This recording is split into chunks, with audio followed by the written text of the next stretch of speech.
one of the education interns here at the Wetlands Center. And like you just saw, we have 3 different types of ecosystems around Baytown. One of them is the San Jacinto River, which I have here represented in this model. As you can tell at the bottom, I have the red color that represents the mud that we find in the San Jacinto River, with the green coloration that represents freshwater. Now, moving on, I'm going to skip the middle and go back to it. Here we have the Gulf of Mexico, which is the complete opposite of our freshwater ecosystem, which is the San Jacinto River. Here we actually have the yellow coloration that represents the sand, and then the blue that represents our salt water. Now, in Galveston Bay, again it's a bay, we see both of the colorations coming together. So this is a mixture. And in this mixture, we actually have brackish water. Brackish water, again, is a mixture of fresh and salt, which is the reason why we see both of the colors in here. We have the blue and the green, showing that they are actually mixing together. Now, in these 3 different ecosystems, we have different animals that live here. Now, before I add the animals, I'm gonna go over what makes the difference in all 3, and that is the salt. So not all 3 ecosystems are gonna have salt in there. Like I mentioned, we have the Gulf of Mexico, which is salt water, and here is where we're gonna see most of the salt being added on. And then in the Galveston Bay, we also have salt because again it's a mixture, so I'm gonna add some salt in here as well. Now, as you can tell, most of our salt actually went in the Gulf of Mexico because again it is salt water. Now, moving on to our organisms, there's some organisms that only live in the San Jacinto River because they cannot tolerate any salt. And those organisms are, for example, an American alligator, which is a reptile. If the salt was to get in those scales, it will dry it up and of course it will die. Now, 2 other different organisms that we're gonna see in here as well is gonna be our amphibians, and that is a frog and a salamander. Both of them again are amphibians, which means they're gonna have a slime coating on their skin, and that's going to protect them and help them to be able to breathe. Now, if the salt gets on that, it can dry them up, and we wouldn't see them anymore on our on anything that contains salt. So that's why they're also going to go in the San Jacinto River.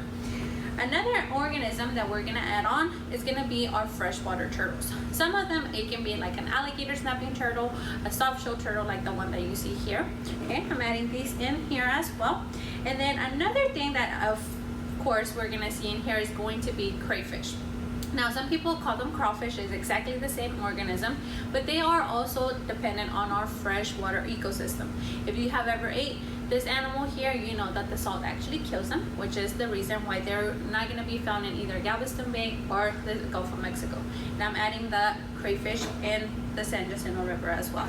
Now, there's some fish that again are dependent on our freshwater water.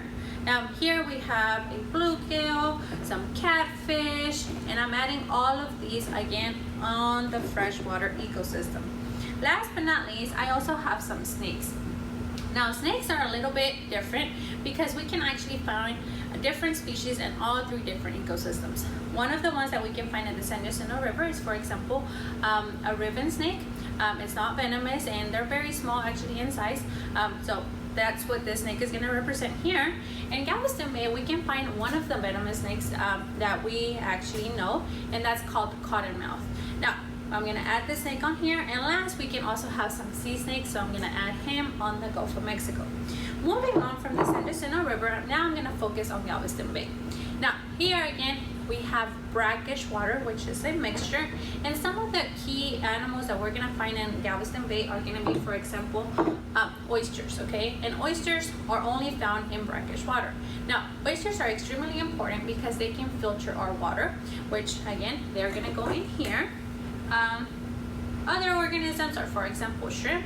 A type of shrimp that you can find in Galveston Bay is, for example, some brown shrimp and grass shrimp. Brown shrimp can also be found in the Gulf of Mexico, so I'm going to add one here and then one here. Another organism that we're going to find, of course, is going to be the crabs.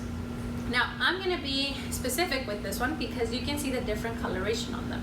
Now, because Galveston Bay is a mixture, we tend to have that turbid water that looks very brown in color. It doesn't mean that it's dirty, it's just very high in sediments. Now, a brown crab is going to camouflage better here. So I'm going to add him here. And then on here, on the Gulf of Mexico, is where I have my colorful blue crab that we're used to seeing, okay? So he's going to go in the saltwater ecosystem. Now, dolphins are also one of those organisms that can be in between. So we're gonna have one in the Gulf of Mexico and one coming into Galveston Bay, because sometimes whenever we have those barges coming in, the dolphins actually follow them and they get themselves into brackish water. Now they will make themselves back into the salt water, that way they can be able to survive, because again they need that salt water.